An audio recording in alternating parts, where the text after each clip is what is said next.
Obrigado, Senhor, pelo teu cuidado às nossas vidas. Obrigado pela rica oportunidade que nos é dada. Obrigado, Senhor Deus, apesar de todas as lutas, dificuldades, desafios e batalhas comuns do dia a dia das nossas vidas, tu nos dá força, ânimo, graça para estarmos cumprindo com os nossos compromissos, primeiramente contigo e abaixo de ti com os nossos irmãos a quem temos prezado, apreciado, muito respeitado e tido o compromisso e a responsabilidade de manter o que estabelecemos desde o princípio, né? De estarmos aqui batalhando e ajudando-os da melhor forma possível. Possa o teu Espírito nos guiar, nos orientar, nos falar, nos ministrar. É uma matéria diferente esta que estamos estudando, mas a tua palavra tira proveito de tudo. Tu tiras, na verdade, proveito de tudo. E é o que nós te pedimos.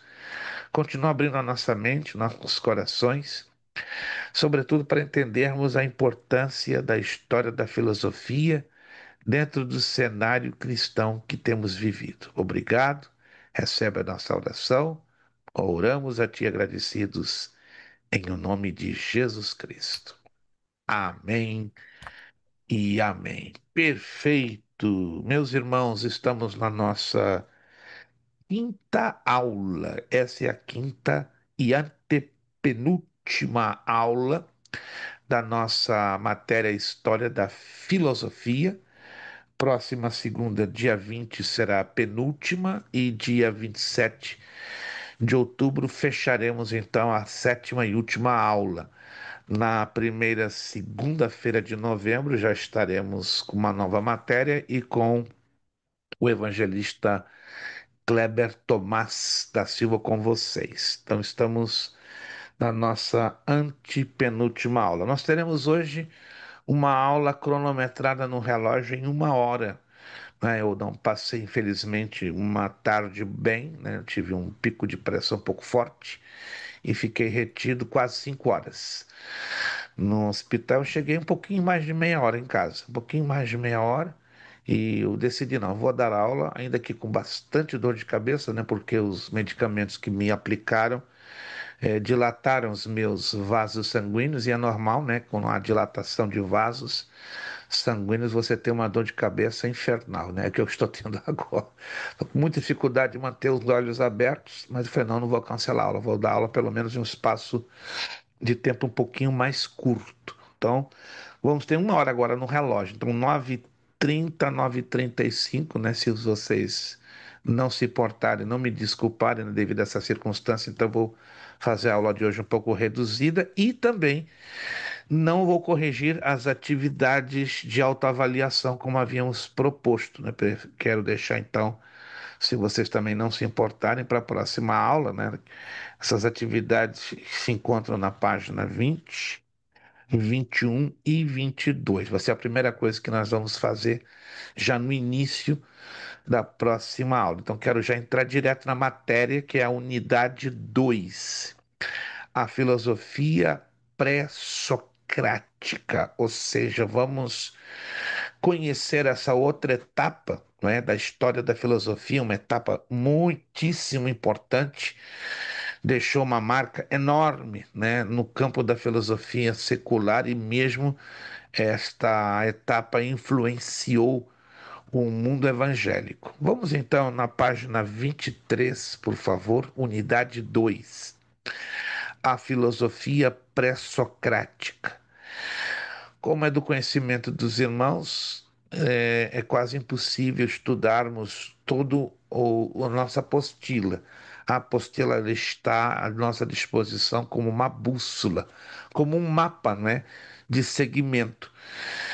E aí nós trabalhamos ou com provas ou com os trabalhos, né? E aí, no caso, os irmãos terão, claro, o compromisso de estarem lendo a a apostila em si e também consultando os slides. Hoje, pelo tempo um pouco reduzido, nós não vamos usar os slides, mas só mesmo vamos ficar concentrados no texto, porque o texto em si é muito rico, tem muito a nos ajudar nesta segunda etapa que estamos entrando agora. A filosofia pré-socrática. Objetivos de aprendizagem. Identificar as principais etapas de desenvolvimento da filosofia pré-socrática, que nós estamos aqui lendo. Diferenciar as principais escolas pré-socráticas, identificar os principais representantes de cada escola e seus principais conceitos, compreender avanços e limites de cada teoria, identificar e compreender fatores históricos e políticos que condicionaram o desenvolvimento inicial da filosofia e habituar-se ao vocabulário da filosofia grega. Então, uma etapa que vai muito marcar, né, o estudo que temos feito até aqui, né? Que, diga-se da verdade, precisaríamos de pelo menos 2 meses seguidos ou mais. Como uma vez nós tivemos essa oportunidade, claro, na nossa escola não estamos tendo, mas eu já ministrei alguns anos atrás de uma outra escola, 3 meses e meio, só sobre a história da filosofia, e é muito rico falar. Então a gente está trabalhando de maneira bem básica, bem introdutória, para que isso não passe em branco. Irmã Lúcia, boa noite. A senhora ainda está com problema no seu vídeo, correto? Pastor, eu não tive tempo, sabe? Eu estou precisando. Hum, Aliás, o tempo que eu não tive, que eu ainda não achei uma pessoa para. Alguém para vir cá dar uma olhadinha. eu me lembro que a senhora me comentou, não tem essa pessoa disponível, mas eu É, posso. Eu não sou vidente, não tenho bola de cristal e é antibíblico até dizê-lo, mas eu tenho quase que certeza que se a senhora conseguir essa pessoa, ela vai colocar o dedinho aí e a senhora vai se surpreender que em 5 minutos ela vai abrir o seu vídeo. eu tenho certeza que é coisa rápida. Eu já tentei fazer um search, já tentei fazer, mas eu acho que eu compliquei demais minha configuração. Acho, Olha, pode anotar no relógio. Eu faço uma aposta e ganho US$ 500 com a senhora nessa aposta. santo Pes- Deus, Pessoa que meteu o dedinho aí em 5 minutos abre o seu filho. com certeza. Que Eu sei que pena é que eu não coisa estou assim. na esquina da sua casa. Se eu tivesse em um minuto eu resolvia isso. Chegava lá e tum! Ia de graça, não ia cobrar US$ 500, não. Mas tudo bem, vamos ter paciência e Deus vai abençoar e a senhora vai conseguir essa Em pessoa nome de e Jesus. tudo vai ser resolvido. Vamos então às sessões de estudo. São 7 sessões. Vamos pelo menos estudar a metade delas. Não vamos ter também condições, né? Porque é muito profundo, é muito extenso entrar nessa etapa, porém ela é importante para nós entendermos a influência que esta etapa da filosofia, né, a etapa pré-socrática, exerceu também no mundo evangélico. Temos o contexto histórico e localização geográfica, a escola jônica, a escola pitagórica, está aqui na página 23, Xenófanes e a escola eleática, os filósofos pluralistas, a escola atomista e o sentido geral da filosofia pré-socrática. Só 2, 3 aulas com hoje, né? Vamos esgotar facilmente 2 sessões, somente. Então, é muito extenso, mas vamos trabalhar com aquilo que podemos. Virando a página 24. Para início de estudo, a partir do século VI, ocorre na Grécia uma gradativa laicização da cultura. O que é a laicização? Anote aí. É uma palavrinha estranha, né? Não se usa muito. Laicização. Vamos começar uma perguntinha. O que você entende de uma pessoa leiga ou de um Estado laico? Tem uma semelhança, né? Uma pessoa leiga e um Estado laico. Vamos com o quê? O que é um Estado laico? Vamos deixar o leigo de lado. O Laico. Estado laico ele permite que você tenha a religião a que for, a fé que você tem. Perfeito. O Estado laico não atrela, não amarra a ninguém a religião supostamente do Estado, né? Quando o Estado não é laico, exemplo, a República Argentina, para quem não sabe ou não sabia, a República Argentina não é um Estado laico. A Constituição da República Argentina, no capítulo 4, artigos 4, 5, 6 e 7, deixa bem claro que o presidente da República Argentina deve ser da religião católica apostólica romana. Aí mais entra o artigo 9, que é uma coisa engraçada e aconteceu recentemente. A menos que na votação direta pelo voto popular o presidente ou candidato à presidência da República Argentina alcance mais de 60% dos votos. Aí dá a ele o direito, ou daria a ele o direito de não ser católico apostólico romano, mas oriundo de qualquer outra religião. E é a primeira vez em mais de 150 anos de república na Argentina que hoje, só uma curiosidade para vocês saberem, tá? Que o presidente Javier Milei não é um presidente católico. Não sei se alguém de vocês sabia, né? Javier Milei não é católico, ele é judeu. Então, foi o primeiro presidente não católico a assumir a República Argentina, mas ele se valeu desse dispositivo da Constituição, porque ele ganhou as eleições com 61,75% dos votos. Se ele ganhasse menos de 60%, mesmo ganhando nas urnas, ele não seria, pela Constituição, eleito presidente da República Argentina, porque teria que ser católico, ou ele teria que renunciar ao judaísmo e se converter ao catolicismo, coisa que obviamente ele não faria para ser presidente. Então, resumindo, o Estado laico não obriga você seguir a religião do Estado. E o que aconteceu na Grécia, não é?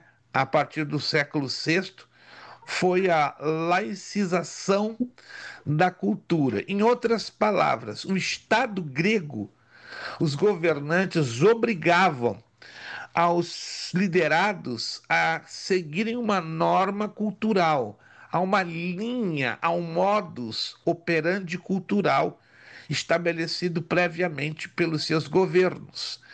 Mas a partir do século VI começa a cair por terra essa visão laicística, ou seja, a visão que obrigava os cidadãos gregos a seguirem a cultura ditada pelo governo, ou seja, ficou aberto ao povo abraçar as linhas de pensamento, as linhas de cultura, e é desta forma que a filosofia ganha um cenário completamente diferente. Vamos lá.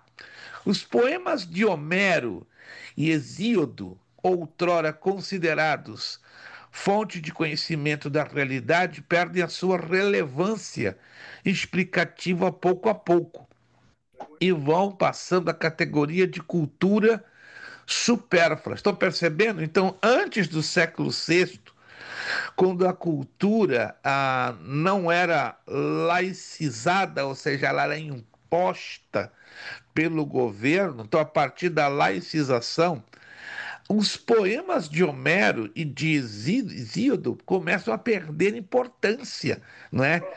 E então esta visão desses poemas diante do povo já se torna algo que nós chamamos, entre nós brasileiros, né, de cultura inútil, mas ainda ela é chamada de cultura supérflua. E sobre estas questões, até mesmo, olha que estranho, danosa. A necessidade de compreender a natureza de forma racional implica, então, buscar novas formas de explicar o que e como as coisas são e por que são como são. Nessa busca, os primeiros filósofos vão esbarrar em diversas dificuldades, mas também vão alcançando algumas vitórias, vencendo etapas importantes. Ou seja, Foi um período de, ao mesmo tempo, uma transição de grande importância e um momento de alterações um tanto drásticas dentro da visão cultural, não é, do povo grego. Aí vem o contexto histórico e a localização geográfica. Antes de falar dos primeiros filósofos, é necessário fazer mais alguns esclarecimentos sobre o contexto em que surgiu a filosofia. Só para refrescar a memória, quem se lembra o significado? Qual dos irmãos aí poderiam me dizer o significado da palavra filosofia? Já estudamos isso, pelo menos já 4 aulas lá atrás. E eu quero acreditar que vocês conseguiram memorizar o significado da palavra filosofia. Vamos lá. Quem pode me dar uma visão rápida e curta e objetiva? Amigo do conhecimento. Não estou conseguindo identificar a pessoa que está com o iPhone. Não, quem se identifique, por favor, porque na tela não aparece o seu nome. E aí eu preciso saber, sim, quem é a pessoa, por favor, que está ali com o iPhone? Mansandra, obrigado, Mansandra. Eu não vejo o seu nome, então fica difícil eu lançar a mão de bolinha de cristal. Obrigado, irmã Sandra, por ter se identificado. Fica bem difícil eu tentar saber que se trata da senhora. Então, filosofia, amigo do conhecimento ou amigo do saber, também pode ser colocado. Vamos então voltar ao contexto histórico e à localização geográfica. A Grécia Antiga, o berço da filosofia, não era um país. Interessante, não era. Para quem pensava que era um país, se enganou. E a Grécia Antiga, ali naquela época, não era um país. Era um fato, um conjunto de dezenas de pequenos países. Uau! Então era tudo quebradinho. Ou cidades-estado. Essa ideia de cidades-estado também existia na Palestina, né? Quando, creio que os irmãos já devem ter se lembram, né? Que quando Josué entra na Terra Prometida, ele tem uma tarefa difícil, né? De conquistar a Terra Prometida, mas como parte da estratégia da conquista, ele tinha que derrubar os reis de alguns reinos. E esses reinos, eles estavam concentrados em cidades. Estranho, não é? Uma cidade ser um reino, no nosso conceito ocidental, não é normal, não é comum. Mas no conceito oriental era normal. Por exemplo, Jericó tinha um rei, Ai tinha o rei, Aijalon tinha o rei, Berseba tinha o rei. Não é como o conceito europeu, ou moderno, ou ocidental, que para ser rei tem que ter uma grande quantidade de terra, não é? Um território enorme, com uma capital, que é a principal cidade, e outras cidades adjacentes. É um conceito que hoje nós temos de território ou de país, os Estados Unidos da América. Um exemplo, né? 50 estados. Enorme, é o quarto maior país do planeta Terra, cuja capital é Washington, Distrito de Colômbia, e cada estado tem as suas cidades e as suas respectivas capitais. Mas na antiga Grécia, era parecido com as cidades da antiga Palestina, ou seja, cada cidade na antiga Palestina era, na verdade, um reino, um reino. Olha que interessante. Já na antiga Grécia, cada cidade era uma chamada cidade-estado. E anote aí, ó, no grego isso é chamado de polis. Está ali na nossa apostila entre parênteses. O que ligava esses países era a sua cultura. O idioma grego, com pequenas variações, era falado em todas as poleis. Poleis é o plural de polis. Poetas e rapsodos iam de cidade em cidade apresentando-se em festivais e datas comemorativas e disseminavam os mitos de Homero, Hesíodo e de outros autores. Agora, olha que interessante. Essa unidade cultural teve origem em questões históricas, como a formação do próprio povo heleno, através de uma sucessão de invasões do território grego por povos indo-europeus. Aí nós citamos quem foram esses povos indo-europeus, né, que vieram lá da bacia do rio Ganges, na Índia, e começaram a invadir a península de Acaia, que é a atual Grécia. Jônios, Eólios, Aqueus e Dórios. Então, esses foram os principais povos indo-europeus que invadiram a península de Acaia, ou conhecida hoje como Grécia. Características geográficas: relevo acidentado, solo pouco fértil, proximidade do mar, grande número de ilhas. Para quem não sabe, a Grécia hoje ela é dona de mais de 75 ilhas, todas espalhadas dentro do mar Egeu. Você pode pegar o mapa e dar uma olhadinha lá. São ilhas, a maioria delas muito pequenas, que possuem poucos habitantes, né? Tem uma ilha chamada Nos, tem 110 habitantes. A ilha de Patmos, aonde Jesus deu a revelação ao apóstolo João do livro do Apocalipse, tem 1.700 pessoas habitantes hoje na ilha de Patmos. Já temos outras ilhas como Santorini e outras um pouquinho maiores, elas têm de 5 a 13, 14 mil habitantes, mas são mais de 75 ilhas, todinhas espalhadas dentro do mar Egeu. Se alguém nunca foi à Grécia ou não teve oportunidade e tem o seu documento para viajar, marque um dia, umas férias de uma semana. É o mar mais limpo que existe no planeta Terra. Nem no Caribe você vai encontrar um mar tão limpo e transparente como nas ilhas gregas. Por isso que tem muita gente que faz pacotes de turismo, né? Viajam muito para as ilhas gregas porque é um lugar muito diferente em comparação a balneários e locais turísticos existentes no planeta. E é um país interessante porque é muito cheio de colinas e o solo é muito duro, muito pedregoso, certo?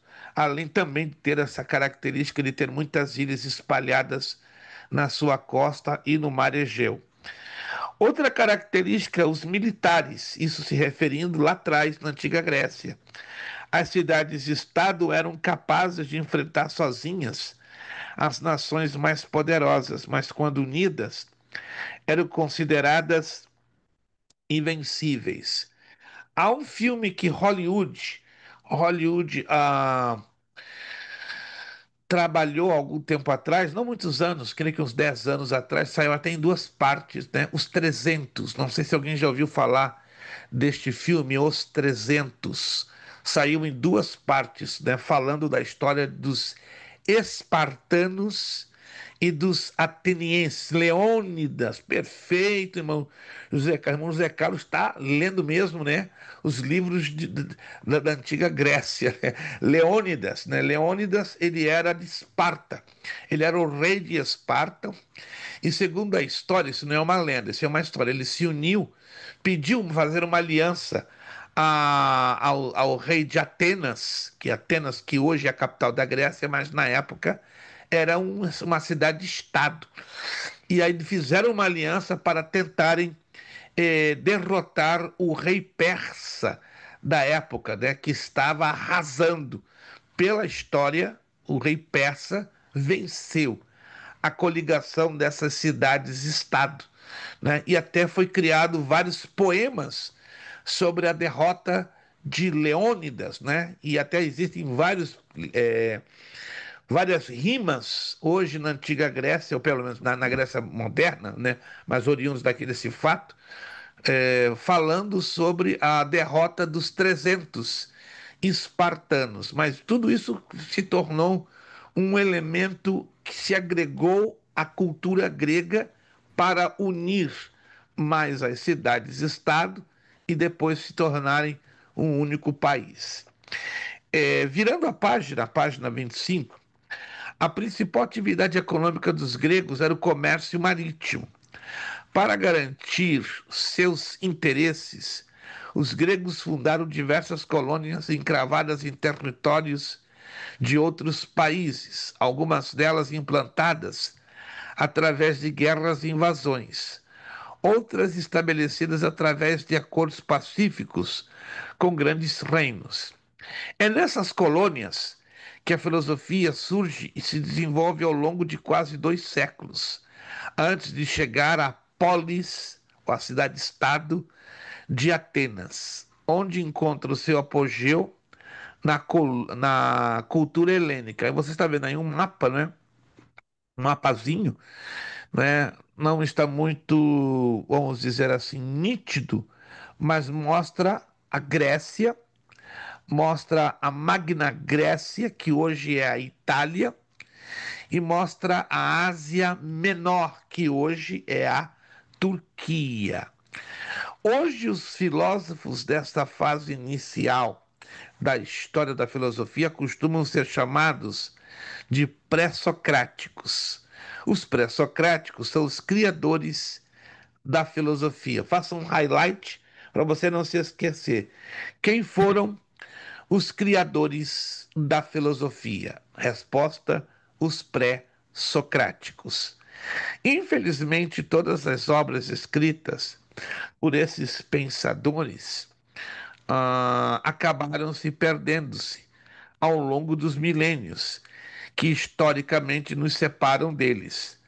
O pouco que nós conhecemos da filosofia dos pré-socráticos nos chegou, principalmente a partir de textos de autores clássicos, os quais citam trechos das obras que se perderam ou fazem alguma referência clara ao conteúdo de tais obras. Se temos hoje de 8 a 10 dessas obras que sobreviveram ao período pré-socrático, é muito, muito, muito, muito, muito, porque houve um problema de natureza cultural.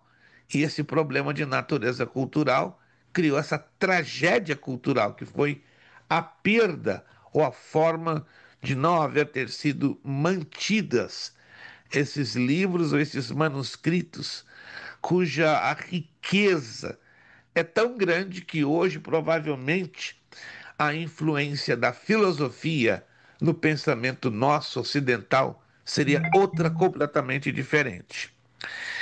Atualmente temos dois tipos de fonte em que podemos nos basear para reconstruirmos como foi o pensamento dos primeiros filósofos. Isso aqui é importante. Ó, como é, sobre qual base que os primeiros filósofos tinham para fundamentar a sua visão, a sua linha de pensamento? Os fragmentos e a doxografia. Olha que importante, os fundamentos, os fragmentos e a doxografia. Vamos explicar cada um deles, virando a página na 26. Fragmento é uma parte de um texto que foi preservada. Repito, fragmento é uma parte de um texto que foi preservada, apesar de a obra completa ter se perdido.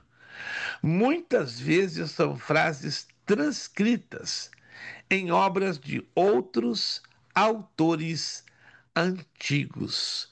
Nós vamos encontrar, por exemplo, frases de Homero e de Hesíodo dentro de comentários ou poemas de outros poetas gregos, que, que não fazem deles os seus autores originais, mas fazem dele de que como são compiladores. O que é um compilador, não é um copiador. Cuidado. Uma coisa é compilador e outra coisa é copiador. Copiador é o que copia, não é? Transfere literalmente, ipsilíteres, palavra por palavra, né? É o chamado plágio. Mas esses poetas, estes representantes da filosofia pré-socrática que lançaram mão do fragmento, eles não eram copiadores, eles eram compiladores. Então, o que é um compilador? Ele pega uma frase original, faz um desenvolvimento com as suas próprias palavras, colocando-as dentro da sua forma de pensamento. Então, isso é o que caracterizava com muita força a fonte chamada fragmento. Já a doxografia é diferente. São comentários, avaliações e explicações que outros autores antigos fizeram sobre as ideias definidas por esses filósofos cujos textos se perderam. Então vamos lá. Então, digamos que um filósofo, vamos usar um nome aqui, Anaxêmenes. Anaxêmenes, ele faz uma citação de Homero, preste atenção, de Homero, mas com as palavras dele e coloca, vamos dizer assim, como fosse não uma emenda, mas uma adaptação, como sendo a sua própria frase, para fazer sentido dentro da frase que ele puxou ou se baseou na de Homero. Mas isso não é um plágio, pastor? Não. Isso é uma compilação. Ele pega uma frase, uma linha de pensamento, dá uma interpretação com as suas palavras e coloca as suas frases particulares e faz uma espécie de combinado ou de um enxerto. Então, aquela frase na sua totalidade não é originalmente do autor em si, no caso Achaêmenes, mas aí seria uma compilação deste poeta da parte de Homero. Já a doxografia é um pouco diferente. Digamos que Anaxêmenes, ele pega uma frase ou um poema de Homero e em cima desta frase ou poema ele traça o quê? Uma avaliação, faz um comentário, e explica. Essa é a diferença. Ele não faz uma espécie de enxerto, mas ele é um comentarista, ele é um avaliador. Ele é aquela pessoa que vai explicar a Homero, ou a Hesíodo, ou a qualquer outro poeta da antiga etapa da história da filosofia. Então, a doxografia ela é essa avaliação sobre as ideias defendidas por esses filósofos cujos textos se perderam. Às vezes, olha só, há casos, são resumos que filósofos ou historiadores antigos fizeram das ideias defendidas por algum outro pensador. Filo e Heródoto é um exemplo. São dois exemplos, porque eles eram historiadores gregos, Filo e Heródoto. E eles geralmente defendiam frases, pensamentos vindos de Platão, de Sócrates. Era muito comum da parte desses dois historiadores, Filo e Heródoto. Ou seja, eles eram praticantes constantes da doxografia. O Os pastor, pra... Sim, podemos senhor. dizer que os dois, né? Os dois poetas, eles prepararam o terreno para a transição do mito à razão. Sem dúvida, sem dúvida, sem dúvida. Curiosamente, eles foram os que criaram, vamos dizer, uma plataforma de transição entre o Sim, mito e a razão. Os dois oscilavam muito entre as duas vertentes, né, sim. que deixou a antiga Grécia, vamos dizer assim, vivendo um período de grande glória. Quando termina esse período do mito e da razão, então esse período ele é um pouco esquecido. E aí entra o que acabamos de falar no início da aula, a laicização da cultura, porque a cultura ela já ganha uma nova visão, a visão agora que chamamos de pré-socrática e Uhum. socrática. Por quê? Porque Sócrates, vamos dizer assim, vai ser o dono do pedaço a nível da linha de pensamento da filosofia grega. Primeiro Sócrates e depois Platão, porque Platão sofre uma influência enorme. Ele não é um copiador de Sócrates. Ele tem Sim. o seu próprio estilo, ele tem a sua própria identidade, mas Platão respeita muito a maneira de abordar a vida e de expor a vida como Sócrates o fez ao longo de toda a sua existência. Então, os pré-socráticos, continuando aqui na apostila, podem ser classificados em 5 grupos: os jônios, os pitagóricos, os eleatas, os pluralistas e os atomistas.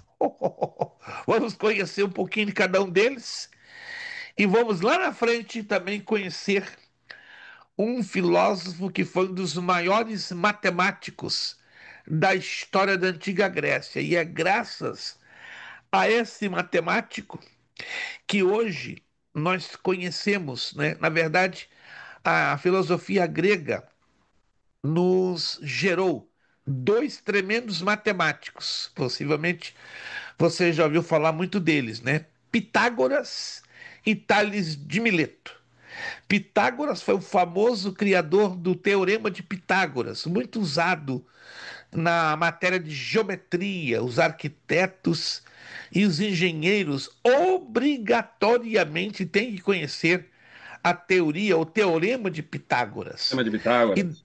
isso, e depois Tales de Mileto, outro grande matemático que influenciou, não é?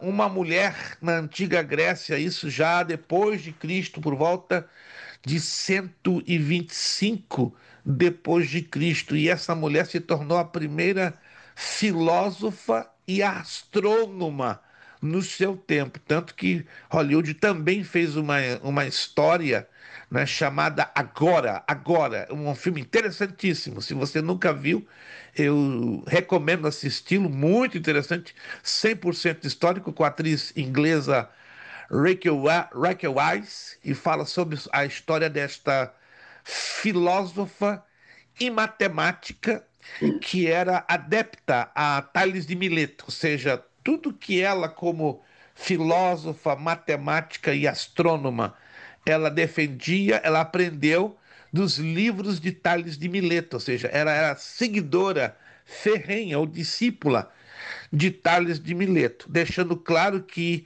ela veio 490 anos depois de Tales de Mileto, quase 5 séculos. É bem interessante isso, né? A influência que Tales de Mileto e Pitágoras. Olha, irmã Lúcia, a senhora parou, apareceu aqui numa fração de 3 segundos. Meu Ah, Deus! é?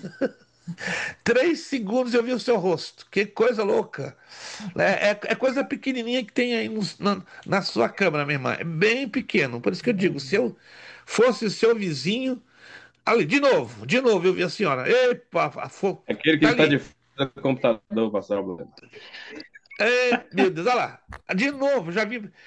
Eu acabei de ver a senhora 2 vezes, 3 vezes. Não abri, filha, não abri e fechar. Mas foi muito rápido. Não sei se alguém dos alunos percebeu. Eu, pelo menos aqui do meu lado, percebi a nossa irmã. Eu vi o reflexo dela, vi o perfil. A pastora Priscila viu talvez um vulto, né? Aqui do meu lado eu vi a imagem da Ah, irmã, né? Quase que completa. Mas vai se resolver, irmã Lúcia. Vai se resolver isso aí, se Deus com quiser. Jesus. Vamos à escola jônica. Vamos entender então um pouquinho do que eu acabei de falar, não é? Porque aí vai entrar dentro de Tales de Mileto, lá na frente, dentro de Pitágoras. A partir do século XII a.C., os gregos estabeleceram diversas colônias nas ilhas do Mar Egeu e na costa oeste da Ásia Menor, território que hoje faz parte da Turquia. Nos séculos sétimo e sexto a.C., essa região, na época chamada de Jônia, passa a ser o principal polo de desenvolvimento econômico da Grécia, devido à sua posição estratégica para o controle do comércio no Mediterrâneo. Na mais importante dessas colônias, a Polis de Mileto. Olha, interessante, né? Polis, ou seja, a cidade-estado de Mileto, nasceu a filosofia. Mileto foi o primeiro centro intelectual da filosofia. Não foi Atenas, foi Mileto. Sua influência durou até a destruição total da cidade pelos persas, no ano de 494 a.C. Os persas foram inimigos ferrenhos dos gregos, além de terem um exército mais numeroso e muito organizado, os persas eram sedentos por conquistas, por derramamento de sangue e por escravização de outros povos. Além de Mileto, a polis de Éfeso, ou a cidade-estado de Éfeso, e nós sabemos, né, que Éfeso na Bíblia Sagrada ganhou um papel de grande relevância, a ponto de o Espírito Santo inspirar o apóstolo Paulo a dirigir uma carta, uma epístola à cidade de Éfeso, que era o centro da adoração de uma deusa de grande importância dentro da mitologia grega. Lembra-se o nome dessa deusa, que era a padroeira de Éfeso? Daiane, Diana, Daiane, Diana, Diana dos Efésios, perfeito. Diana dos Efésios. Então, Éfeso se começa a se destacar nessa parte, né, da história da filosofia. Além de Mileto, a polis de Éfeso também se destacou como um centro de discussão filosófica na Jônia. Para vocês terem uma ideia, né?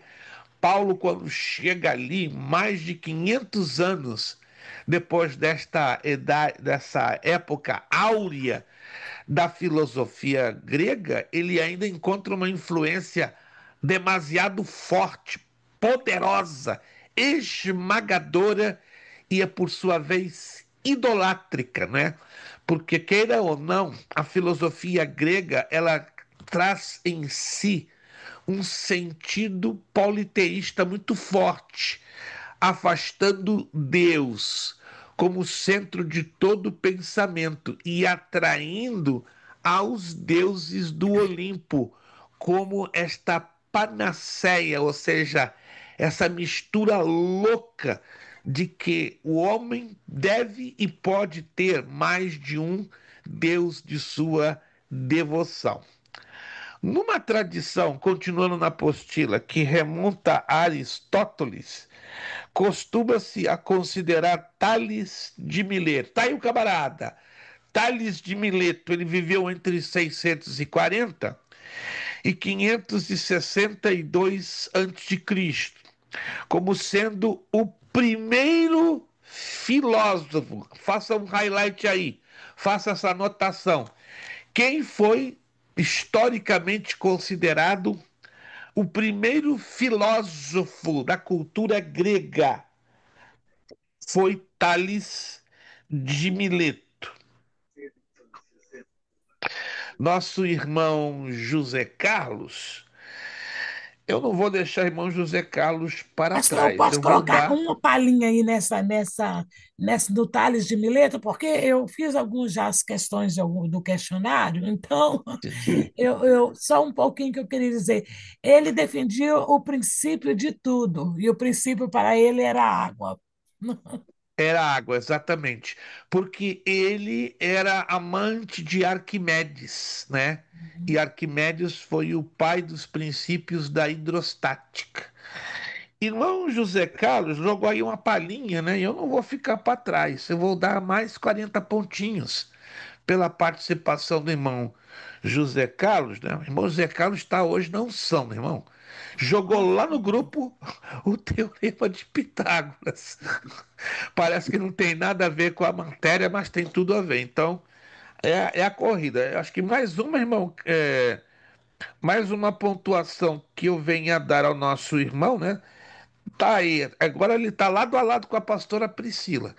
De repente, até a próxima aula, um de vocês dois vão ficar isentos de apresentar a tarefa. Já vai ser já isenção automática. Então tá lá no páreo, pastora Priscila e nosso irmão José Carlos. Quem dos dois vai sair na frente, eu não sei, mas vai ser um dos dois Não ou os precisa dois. faltar a próxima aula, me falou.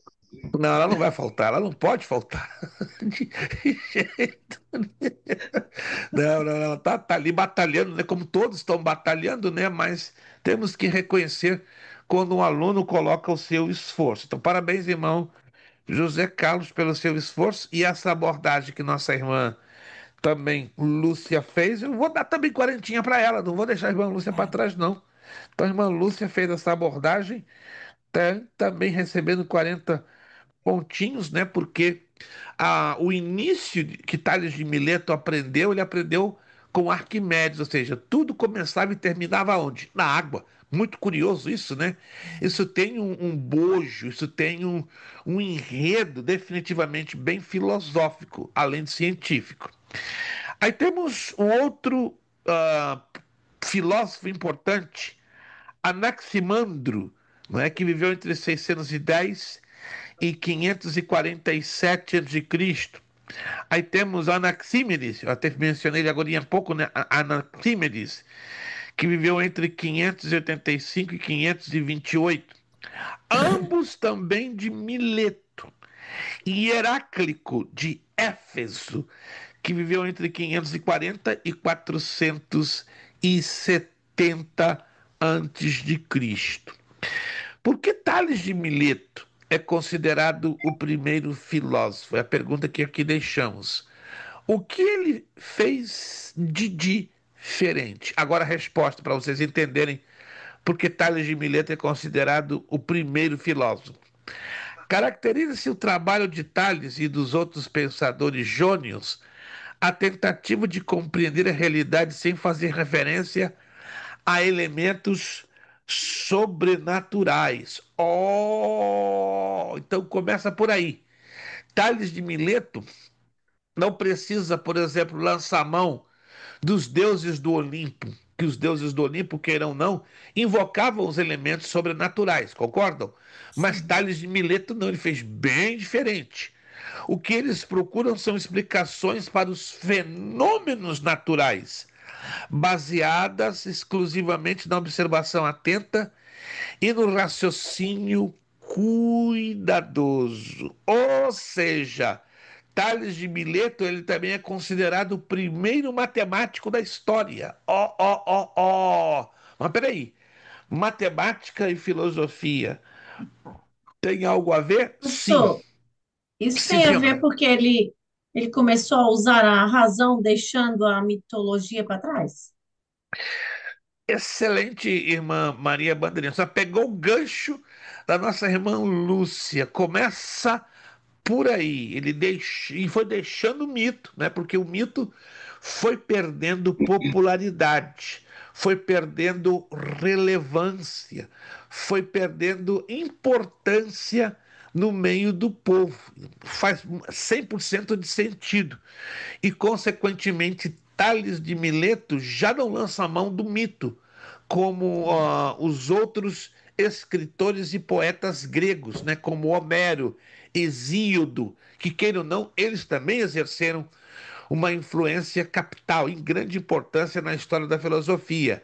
Mas definitivamente, Tales de Mileto é o primeiro filósofo, porque ele não precisou lançar a mão do mito, mas simplesmente da Razão. Irmã Maria Bandeirinha também vai levar 40. Meu Deus, tá todo mundo hoje levando 40.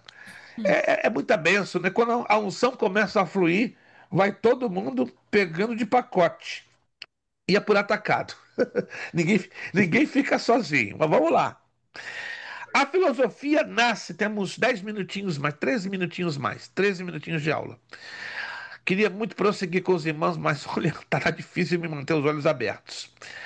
A filosofia nasce com uma tentativa de elaborar uma teoria sobre a natureza. Não se esqueça dessa palavrinha grega, physis, já estudamos nela na aula passada, que explique os seus fenômenos sem falar em deuses, em magia ou em forças ocultas. Então, antes de Tales de Mileto, falar de magia, de forças ocultas, de falar de Deus era o mais normal. Mas agora o mito estava sendo esquecido, deixado para trás. Agora a razão, a matemática, a física, a geografia estavam ganhando, né, um domínio muito forte dentro da cultura grega. Mas aqui surge um primeiro problema conceitual. Olha que coisa curiosa. O que é a natureza? Hum, Como diferenciar o natural do sobrenatural? Nós cristãos sabemos, sem dúvida nenhuma, concordam comigo? Nós sabemos diferenciar bem o que é natural e o que é sobrenatural. Mas e as pessoas que não conhecem a Cristo, que não tiveram uma experiência com Deus? Os filósofos da antiga Grécia, como é que eles começaram a diferenciar o natural do sobrenatural? Isso é um problema conceitual. Vamos ver como é que esse problema é resolvido? Em grego, em latim e em português, olha só que curiosíssimo isso aqui. Você talvez nunca ouviu falar disso, ó. Em grego, em latim e em português, a palavra natureza é formada a partir de um radical que indica nascimento. Natureza é o conjunto de tudo aquilo que é natu.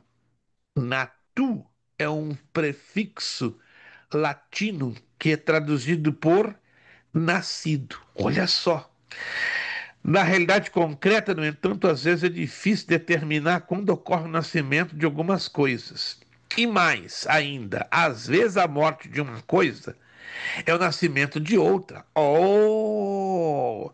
Assim a natureza passa a ser pensada como uma sucessão de transformações como devir. Não é difícil perceber que essas transformações não são totalmente aleatórias. Ao contrário, elas parecem seguir certa ordem, como o cosmos em si, não é? Que Deus criou, né? Ele traz uma organização que todos nós já conhecemos, né? Exemplo, todos os dias vemos o sol levantando-se lá no horizonte, percorre uma parte do céu até chegar no meio. Tecnicamente, quando o Sol chega no meio, é em torno de meio-dia. Depois ele começa a declinar, voltar e descer lá embaixo no horizonte, quando termina-se então um período do dia. Então, essa é uma ordem que Deus criou e acontece todos os dias. Organização, né, pastor? Isso é uma organização, exato. Faça sol, faça chuva, não depende do tempo estar limpo ou nublado. Essa ordem ela acontece todos os dias. Chama-se o governo do cosmos. Deus Para que a criou. vida seja possível, né, pastor? Exato, isso é que é o mais fantástico, para que a vida. Porque se não houvesse essa ordem, essa linha, essa engrenagem, a vida não existiria. Vamos avançar isso aqui.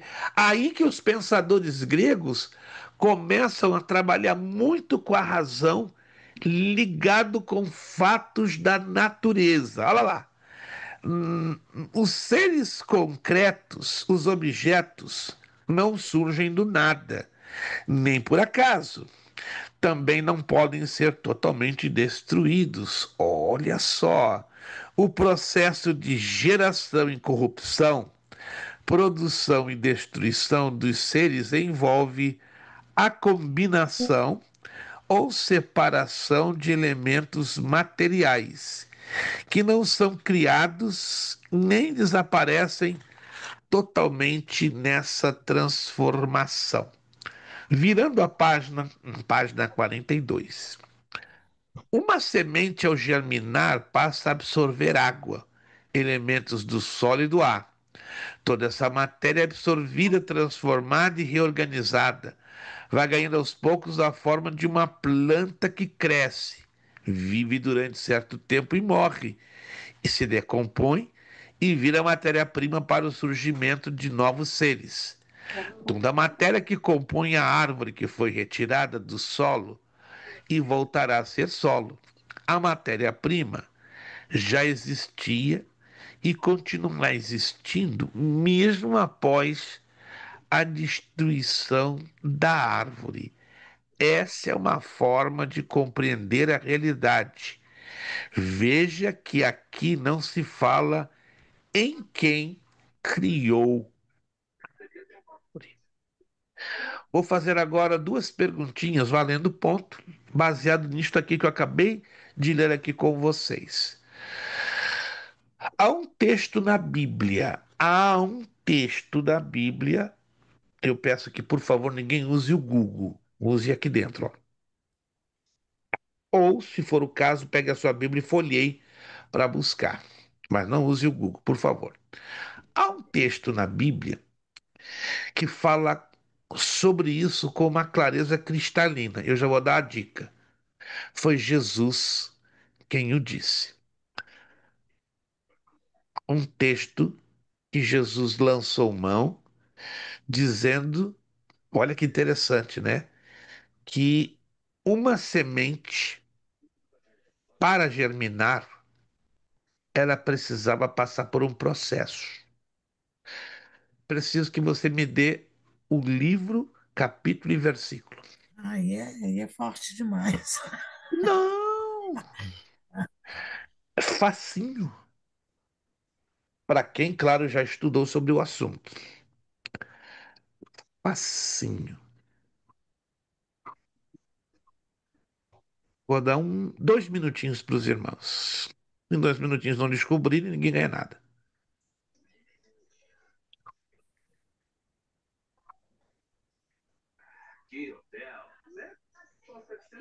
Sem usar o Google. Eu sei que vocês já ouviram demais esse texto. Sobre o trigo, né, pastor? Está esquentando. Agora eu preciso do texto.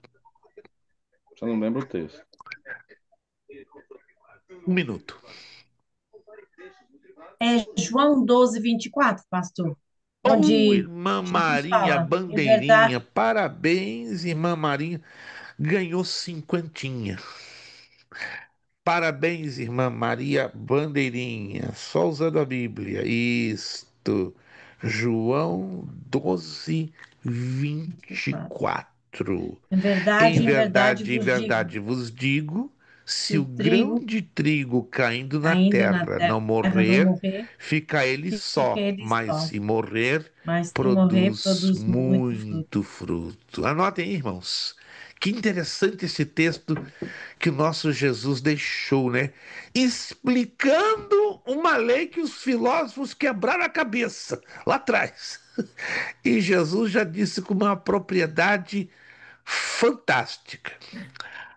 Agora uma pergunta também valendo 50 pontos, porém, se a irmã Priscila, pastora Priscila, irmão José Carlos, também sem consultar o Google, vocês não são obrigados a saber, tá? Eu faço essa pergunta por quê?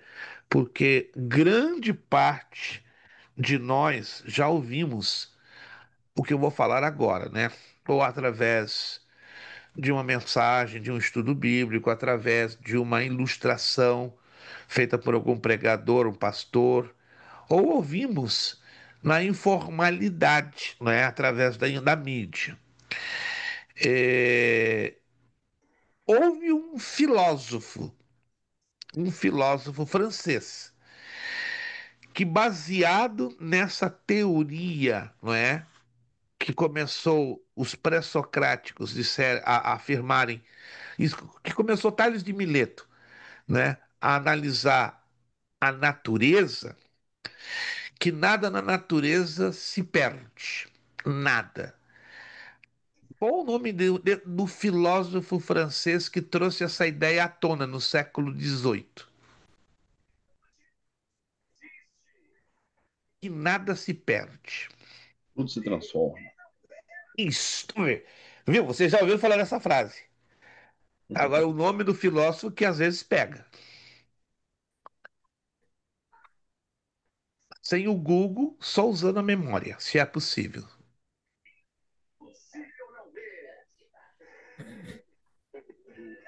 Não se lembram. Ah, bom, Antoine eu vou falar. Lavoisier. Eu acho que você Antônio Antoine, falou dele. Uhum.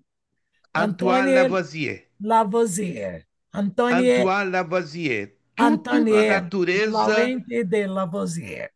e é, tudo na natureza, nada se perde, tudo se renova, tudo se Se aproveita, entende? transformam. Tudo se transforma, nada se perde. É um processo. Se morre ali, em cima da morte daquele elemento, há uma Ele é o transformação. Há adubo uma. do que vive, né? Ele vai adubar a Como? vida do outro. Um serve... A Exatissimamente. natureza, se olhar bem, é um servindo o outro. E ele é conhecido como o pai da química moderna, né, pastor? O pai da química moderna, né? Uhum. Lavoisier que fez a transição da alquimia, né, que era a química mais rudimentar, mais grosseira que possamos imaginar, tanto que eles eram considerados por alguns como bruxos. Como bruxos. Os alquimistas, na sua época, na época da Revolução Francesa, eram considerados até como bruxos, mas eram químicos, não é? Então Lavoisier se torna o pai da química moderna. Muito bem, Maria Bandeirinha, tá? Maria Bandeirinha tá ligada, ligada. Vamos fechar, irmãos, que realmente queria prosseguir, mas realmente eu estou um pouquinho disposto. Mas vamos prosseguir, vamos fechar pelo menos essa parte aqui, ó. Essa parte aqui que já acabamos de mencionar. Essa nova forma de compreender a realidade esbarra em um problema. Olha o problema que já estudamos lá atrás. Qual é a matéria-prima elementar de que é feita a natureza? Olha o problema. Qual seria esse elemento primordial, o arrê, capaz de se transformar em barro, em madeira, em carne, em pedra ou em qualquer outra matéria? Esse é o problema que marca o início da filosofia. Olha só, é também o primeiro ponto de discordância entre os filósofos jônios. Para compreendermos as contribuições da chamada escola jônica, precisamos dividi-la em duas fases.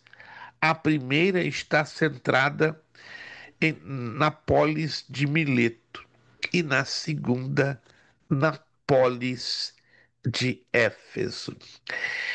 Vou fechar a aula dando a vocês um trabalho de pesquisa opcional. O que é opcional? Não é obrigatório. Você fará se quiser. Você fará se puder. Tá atento aí? Pega sua canetinha, seu lápis, seu caderninho de notas. É muito simples. É um trabalho de pesquisa bastante simples, mas vai exigir uma pesquisa. Qual a relação do discurso de Paulo no Areópago com a visão dos filósofos gregos com os quais ele debateu? Qual a relação do discurso proferido por Paulo no Areópago junto aos filósofos gregos com os quais debatia ele no Areópago, que eram os epicureus e estoicos, que eram os epicureus e estoicos. O texto lá de Atos dos Apóstolos explica isso. Aí eu sugiro você pesquisar um pouquinho quem foram os epicureus e os estoicos. Nessa pesquisa você vai descobrir a linha de pensamento filosófica deles.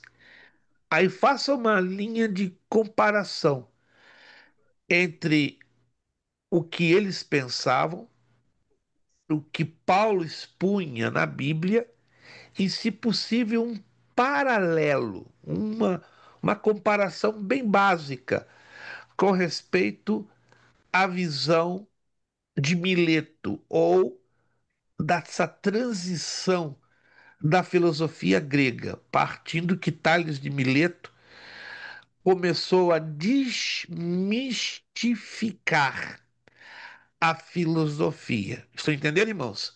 Como Tales de Mileto é o que vem para quebrar o mito e aí fazer a relação mito-razão, Paulo então entra num debate pesado. Estão lembrados? Lá no Areópago.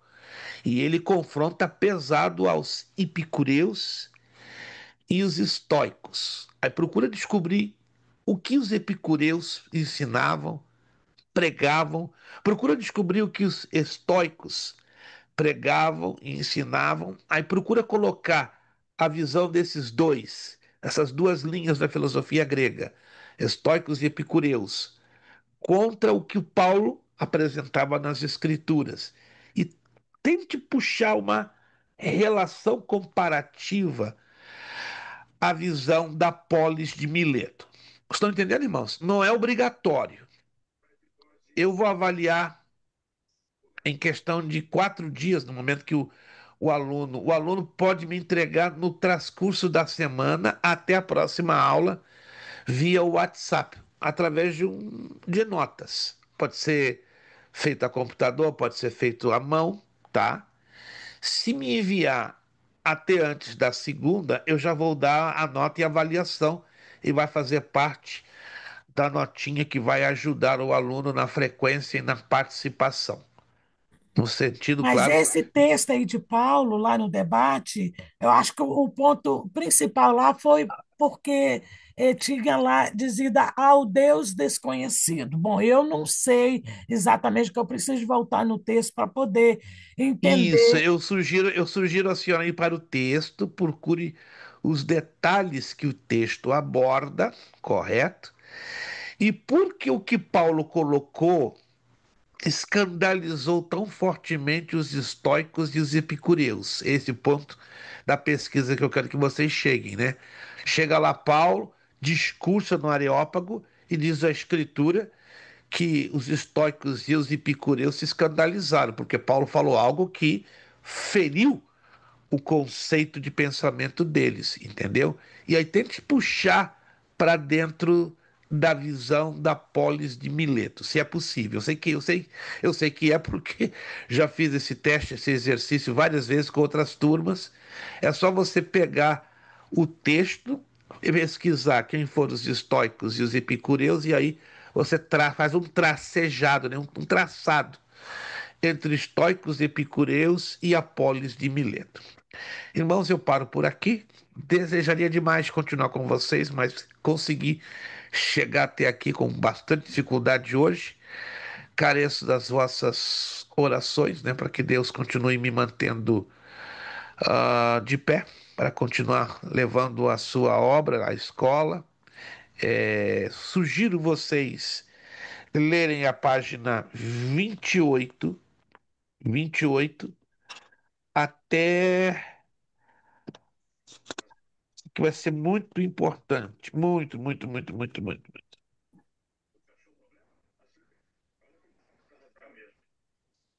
Até a página 41, da 29, da 28 a 41, que eu acredito que serão as páginas que vamos abordar até o final da nossa matéria, ou seja, teremos então 2 aulas pela frente e nós queremos trabalhar então com essas páginas sobre essas duas aulas que vão ser super marcantes, né, no conhecimento, pelo menos básico, da história da filosofia, né? O total da apostila vai ser complicado, não teremos condições, mas aí vocês já vão ter uma boa base que também vão ajudar vocês na realização do trabalho marcado para a última segunda-feira de novembro. Quem puder entregar o trabalho antes também, maravilha. Quem não Ô, puder, lembre-se. pastor, só um Sim, minutinho. senhora.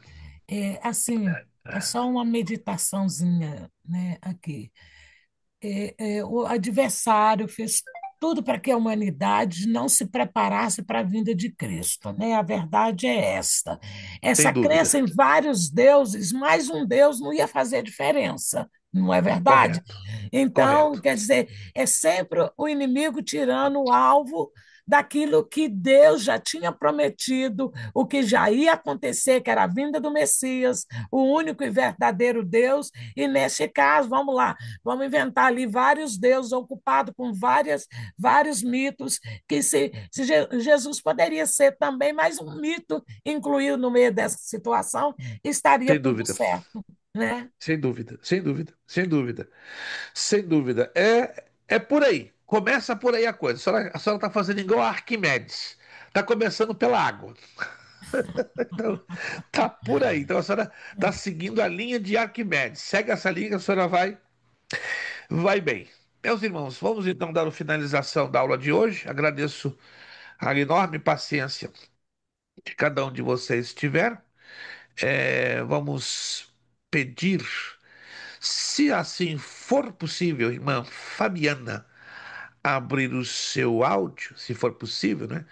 De repente ela pode, de repente ela não pode, não sei como está a situação da irmã Fabiana, e ela estará encerrando esta aula com oração. Deixa eu ver se a irmã Fabiana está me ouvindo. Pode ser que ela já não esteja me ouvindo. Irmã Fabiana, me ouve? Vamos lá? Acredito que não. Ela está com algum problema. Agora sim, eu vi ela Sim. deslocar. Isso, se a senhora puder abrir o seu vídeo, se possível for, por favor, se possível.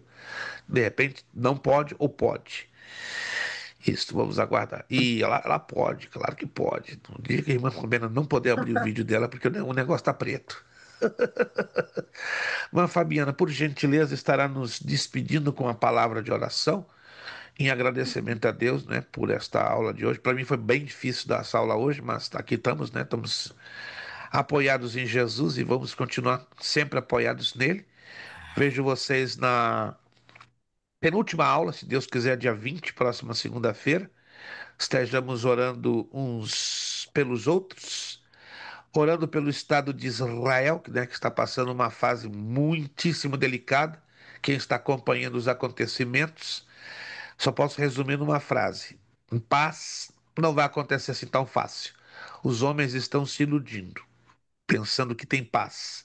Mas a palavra de Deus nos ensina, só vai ter paz mesmo, temporariamente, quando o anticristo celebrar o acordo entre árabes e israelenses, e a paz duradoura, então, virá depois com Jesus Cristo reinando 1000 anos sobre este planeta. Por enquanto, irmãos, esqueça-se, não existe no calendário da história paz. Tudo que estiver sendo falado sobre paz Tratando de é uma mera Hamas, né? ilusão. Como? Em se tratando de Hamas também, né? Em se tratando de Hamas, em se tratando do E se houver Hezbollah. a paz, vai ter problema, vem a repentina destruição, né, pastor? Então, Isto, essa isso, paz, a senhora já falou tudo. Primeiro Tessalonicenses 5:3. O sim. cenário é para isso aí. É para isso aí. Irmã Fabiana, nos levando a Deus em oração e agradecendo, por favor, a aula de hoje. Mais uma vez, obrigado a você que pôde estar conosco, que deu o seu voto de confiança e teve a paciência de nos suportar nesta aula no dia de hoje. Irmã Fabiana, orando e agradecendo ao Senhor. Amém. Querido Deus, eterno Pai, nos encontramos na tua presença, Pai. Em nome de Jesus, nós queremos te louvar e te engrandecer por este dia, por essa Graças aula, te damos, porque Deus. até aqui o Senhor tem cuidado de nós, o Senhor tem nos sustentado, o Senhor Graças tem te nos damos. livrado. O Senhor tem, com a sua mão forte, cuidado de nós de uma maneira poderosa e sobrenatural, Senhor. Graças te damos, Muitas vezes Deus. nós nem vemos, Senhor, os teus cuidados, os teus livramentos, mas algumas vezes o Senhor nos permite ver. E com o coração grato, Senhor, nesta noite, Graças te damos. nós queremos te agradecer e te louvar por isso, Senhor.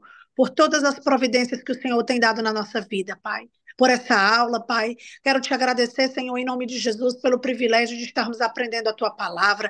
Ajuda-nos, ó Deus, a guardá-la no coração. Ajuda-nos, Aleluia. Senhor, a obedecer, Senhor. Ajuda-nos, ó Pai, a viver a tua palavra, a vivermos em santidade, a Glória a viver, Deus. Senhor, segundo o teu querer e a tua vontade, Pai. Em nome de Jesus, Senhor, eu quero te pedir também de uma forma poderosa e sobrenatural, Senhor, pela vida do pastor Prestes, Senhor, pela sua saúde. Meu Deus, Aleluia. tu és o Deus que cura, tu és o Deus Graças te que damos. faz todas as coisas. Confiamos na O tua Senhor não misericórdia. mudou. E eu queria te pedir, Senhor, toca na vida dele, Senhor. Toca na saúde Confiamos. dele, meu Deus. Visite ele Confiamos, ó de uma Deus. forma poderosa e sobrenatural, Senhor. Basta Confiamos, ó uma Deus. palavra tua, Senhor, para que a cura venha por completo em Confiamos, ó todas as Deus. áreas do corpo dele, Senhor. Aonde ele Confiamos, ó está Deus. precisando, venha visitar nesta noite, Senhor. Seja com a sua família, Confiamos. Pai, em nome de Jesus, abençoando, fortalecendo, Pai, dando Em nome de saúde. Jesus. Que o Senhor possa prosperá-los, que o Senhor possa, Pai, ser o provedor deles em todas as coisas que eles precisam. Graças te damos. Assim te pedimos também pelos nossos irmãos, Senhor, que o Senhor possa abençoar a vida de cada um, continue guardando, continue protegendo, Senhor, continue providenciando, Senhor, porque nós somos dependentes de Ti. Nós te Aleluia. louvamos e te agradecemos, ó Deus, porque nós cremos e confiamos que o Senhor tem cuidado de nós e assim continuará fazendo. E com o coração grato nós te agradecemos e te engrandecemos em nome de Jesus. Amém. Em nome de Jesus. Amém. Nosso lema para terminar: seriedade, Seriedade, compromisso, Compromisso, disciplina. disciplina, Seriedade, seriedade, compromisso, Compromisso, disciplina. disciplina. Seriedade, seriedade, compromisso Seriedade, e compromisso, disciplina. disciplina. É é necessário que ele É necessário necessário cresça que eu e cresça que eu e eu que eu disciplina. diminua. diminua. É É necessário que necessário ele que eu cresça cresça e e eu que eu diminua. diminua. É É necessário que necessário ele que eu cresça cresça e e que eu eu diminua. diminua. E a Deus damos o quê? A A honra, a glória honra, a e glória, o o poder. poder. Muito obrigado. Deus os abençoe. Ótima segunda-feira, ótima amém. semana de muitas vitórias e bênçãos. Vejo vocês, permitindo Deus, próxima segunda, dia 20 de outubro. Muito obrigado. A bênção do Eterno de Israel seja com todos vocês. A paz do Senhor. Muito obrigado. Paz do Senhor.